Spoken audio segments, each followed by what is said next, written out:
at it again, and we got to talk about Kamala because she recently did an interview with 60 Minutes that, woo! I'm surprised they left the comment section open on this one. Y'all know we gonna take a visit to that comment section. We always do, baby. We always do. But I think what's happening is their internal polls are devastating. And from what I've seen from Kamala's internal polls, allegedly, right? Gotta say allegedly. Is that Trump is winning Wisconsin, Michigan, and Pennsylvania right now, which would give Trump the W. And I'm going to show you guys this. So you have this here, right? And if Trump wins, let me move this out the way. There we go. If Trump wins those three states, there we go. That's a W. Even if North Carolina, right, goes blue, which I think it might. I think it might, simply because of these hurricanes, and I've talked about that in past videos. These hurricanes have heavily affected a bunch of red counties, and the aid to these counties has been very, very slow.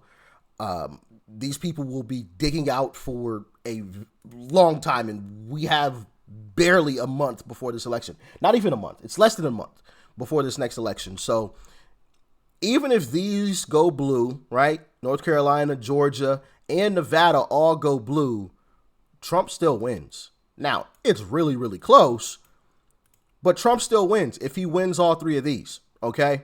Now, obviously, if Arizona flips, then, Trump is cooked, right? But right now, Arizona polling is good. But if these go, obviously, red, which I think could very well happen, we got a comfortable win right there. But I'm a little worried with these hurricanes, man. They're scaring me. They're scaring me. But let's hop into this 60 Minutes interview, because I think this really says a lot about what's going on internally with the Kamala Harris campaign. And once we get into it, you'll understand what I'm talking about. Let's dive in. The events of the past few weeks have pushed us to the brink, if not into, an all-out regional war in the Middle East. What can the U.S. do at this point to stop this from spinning out of control? Well, let's start with October 7. 1,200 people were massacred. 250 hostages were taken, including Americans. Women were brutally raped. And wait a minute. Are these those earrings that everybody that were going viral because they're like the microphone or the speakers and the mic, I believe? Are these, because the ones that she wore during the debate or whenever that, I think it was during the debate, right? Or was that an interview? Anyway, the ones that everybody thought were the right earrings, I didn't think that they looked perfectly, spot on. Like they didn't look the same, but I feel like these actually do look like those. And I don't know, y'all tell me. It's been a while since I had looked at those, but if I remember correctly, they looked exactly like these. Y'all let me know in the comment section if these are the earrings where they can be talked to, that, there's a little speaker on those that they can, be communicated with through. as I said then, I maintain Israel has a right to defend itself. We would. And how it does so matters. Far too many innocent Palestinians have been killed. This war has to end. We supply Israel with billions of dollars in military aid. And yet Prime Minister Netanyahu seems to be charting his own course. The Biden-Harris administration has pressed him to agree to a ceasefire. He's resisted. You urged him not to go into Lebanon. He went in anyway. Does the U.S. have no sway over Prime Minister Netanyahu? The work that we do diplomatically with the leadership of Israel is an ongoing pursuit around making clear our principles. But it seems that Prime Minister Netanyahu is not listening. We're not going to stop pursuing what is necessary for the United States to be clear about where we stand on the need for this war to end. Do we have a real close ally in Prime Minister Netanyahu? I think With all due respect, the better question is, do we have an important alliance between the American people and the Israeli people? And the answer to that question is yes. And we While are the gonna war do in the what is Middle East has important dominated to recent support headlines, it's the whatever economy that leadership most is concerns in, American voters make this it a election year, problem as to run on. always. There are lots of signs that Did you catch it? You see what he did? She went on to her rambling mess again, and he made a voiceover. Obviously, this interview is heavily edited. This is 60 minutes, and we got a 20-minute interview, which I saw something on X that said that there was a different interview that was released originally, or somebody has the original tape, and there's like a side-by-side, which I might drop that as a YouTube short, so look out for those. Definitely watch my YouTube shorts if you don't already. But Kamala was doing her typical ramble, talk about a bunch of nothing. Well, in this interview, you can clearly see that they edited it so it looks like she only said this much, and then he'll hop in and like do a voiceover, and you just heard him doing it as she's still just rambling on and on and on. And this is edited. You can see where it's been chopped at. So if he had to do that, just imagine how first off, how terribly long this interview would be, but just how ridiculous she sounded. Like, they are trying to run cover for this woman still. that the American economy is doing very well. Better than most countries, I think. But the American people don't seem to be feeling it. Groceries are 25% higher, and people are blaming you and Joe Biden for that. Are they wrong? We now have historic low unemployment in America among all groups of people. We now have an economy that is thriving by all macroeconomic measures. And, to your point, prices are still too high. And I know that, and we need to deal with it, which is why part of my plan, you mentioned groceries. Part of my plan is what we must do to bring down the price of groceries. Harris says she'll press Congress to pass a federal ban on price gouging for food and groceries, but details are yet to be defined. You want to expand the child tax credit. Yes, I do. You want to give tax breaks to first-time home buyers. Yes. And people starting small businesses. Correct. But it is estimated by the Nonpartisan Committee for Responsible Federal Budget that your economic plan would add $3 trillion to the federal deficit over the next decade. How are you going to pay for that? Okay, so the other economists that have reviewed my plan versus my opponent and determined that my economic plan would strengthen America's economy, his would weaken it.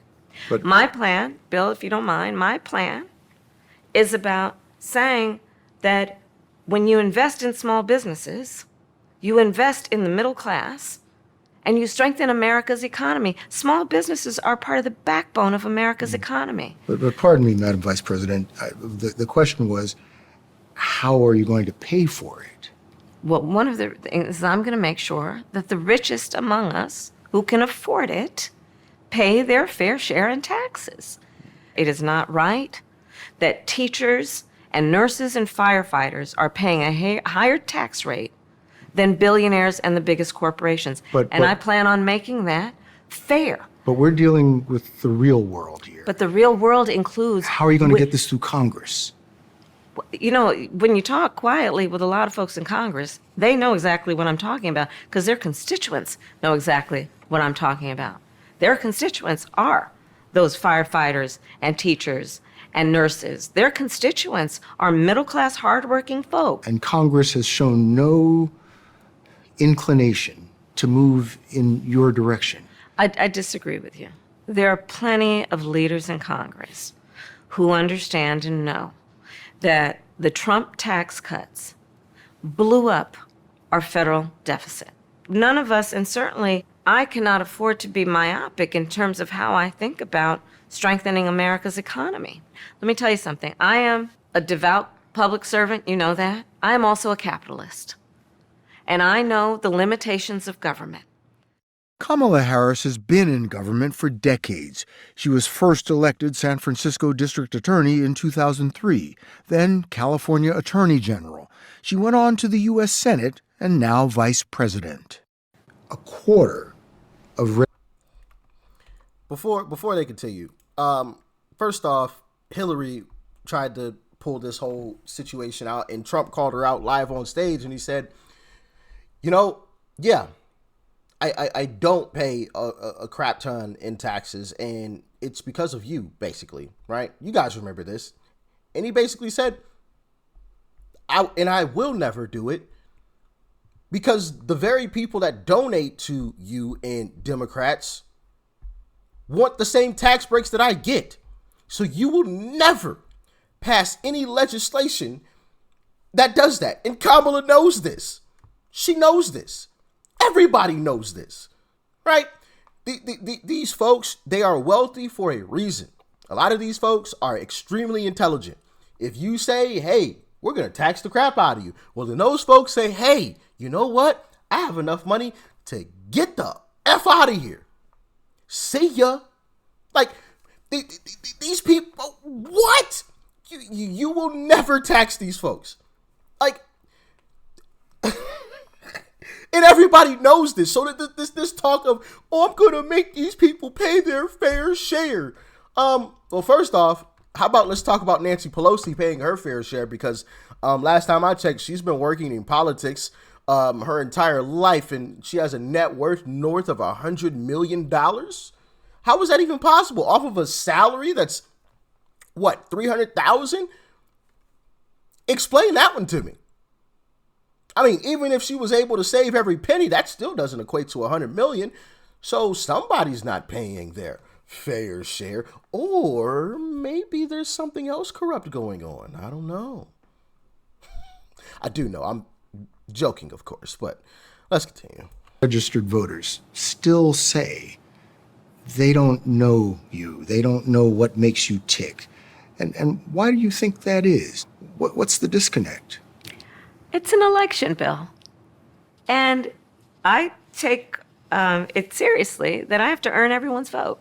This is an election for President of the United States. No one should be able to. You don't take it seriously that you need to earn everyone's vote, because you didn't earn everyone's vote when you became the nominee. You didn't have to compete with anybody else. You didn't have to compete with the Gavin Newsoms or the Shapiros or even a Tim Walz, right? You didn't have to compete with the Gretchen Whitmers. You didn't have to stand on that stage and debate them for the spot. You got forced it. You got handed that position. It was handed to you. So don't tell. That's a bunch of crap. I take it seriously that I need to earn everybody's vote. Bro, and this is just... Take for granted that they can just declare themselves a candidate and automatically receive support. You have to earn it. And that's what I intend to do. Let me tell you what your critics and the columnists say. Okay. They say that the reason so many voters don't know you is that you have changed your position on so many things. You were against fracking, now you're for it. You supported looser immigration policies, now you're tightening them up. You were for Medicare for all, now you're not. So many that people don't truly know what you believe or what you stand for. And I know you've heard that. In the last 4 years, I have been Vice President of the United States. And I have been traveling our country. And I have been listening to folks and seeking what is possible in terms of common ground. I believe in building consensus. We are a diverse people, geographically, regionally, in terms of where we are in our backgrounds.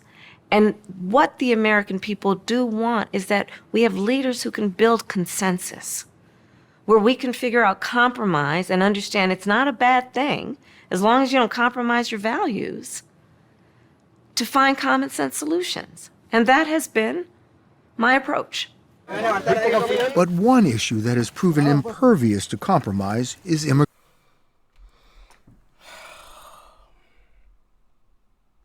So even in a scripted interview where it's obviously been heavily edited, this is absolutely terrible. And this ain't just coming from me. Let's take a trip to the comment section real quick, because I don't want to keep y'all here long listening to this mumbo jumbo. I won't subject you to any more of that, all right? Please release the full version. We deserve to hear the 60-minute version for the sake of democracy. Hold on, let me span that. I don't think the race is as close as the media says. Hey, I agree with Angel Lioness. It ain't as close as the media says. That's a fact. That is a fact. If you want to call your program 60 Minutes, then show the whole 60 minutes of this interview, unedited. I agree, unedited. This was obviously heavily edited, chopped and screwed up, all types of crazy mess going on. When 60 Minutes releases a 20-minute video, you got a democracy problem. His voiceover synopsis is garbage. If you're going to interview the candidate, play their full answer. If it runs half an hour instead of 20 minutes, so be it. Credit where credit is due to the butcher. The editing of this video so poorly and still leave the comment section open is brave. To the person scrolling down through these comments, have a nice day. Hey, you too, Sam. Drop the full interview. Just another example of the death of journalism by 1,000 cuts. The cuts and edits in this interview are downright shameful. Yeah, I'm gonna like that. Yep. This video is choppier than the ocean during a hurricane. Release this interview without cuts. Stop editing interviews. We are not stupid. Bro, listen. And this is one of the reasons why, I am still hopeful. It's because of stuff like this. Democrats have, I'm going to use an analogy here, all right? Democrats have gone so far with this charade, I'm going to lie to your face. Like, they've they've basically shot themselves in the foot at this point. They've gone so far that nobody believes them with anything that they say or do. Like, everybody at every single turn is calling them out on their BS. Like, they're not allowed to slide. Like, all they had to do was just play it cool. It's the same thing with all of the Trump indictments. And I said this before. If Democrats were really smart, they would have hit Trump with just one thing. And they just would have gone after him as hard as they possibly could with that one thing. And tried to convince the American public that he was guilty and definitely guilty of that one thing.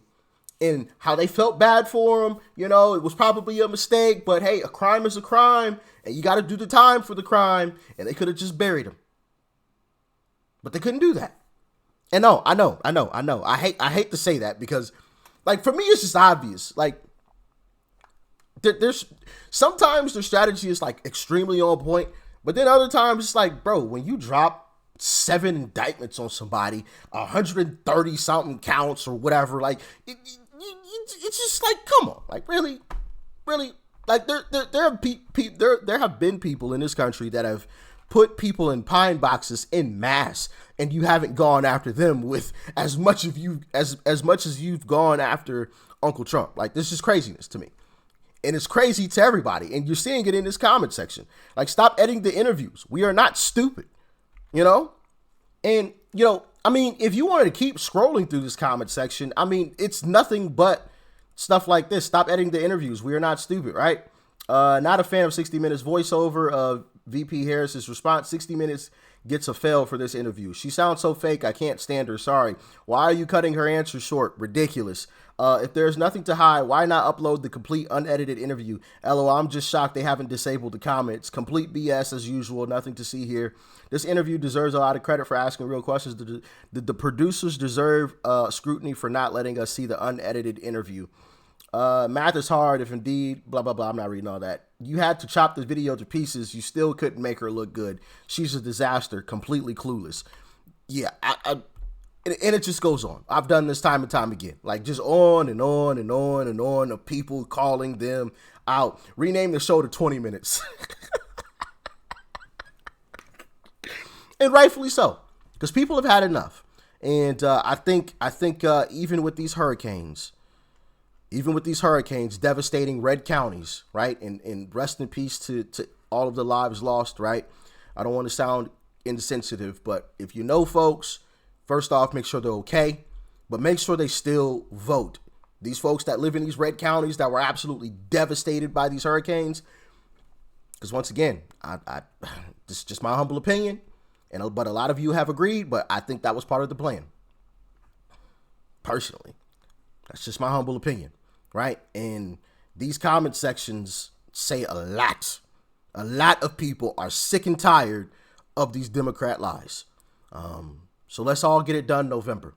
And let's get this country back on track with somebody who actually cares about the American people, not like these Democrats who had the slowest response ever, right? Which we're not going to get into that right now. Not too deep, because I already did that yesterday. I'm not going to blow a gasket today, all right? But as always, stay safe out there. Peace and love. I'm out.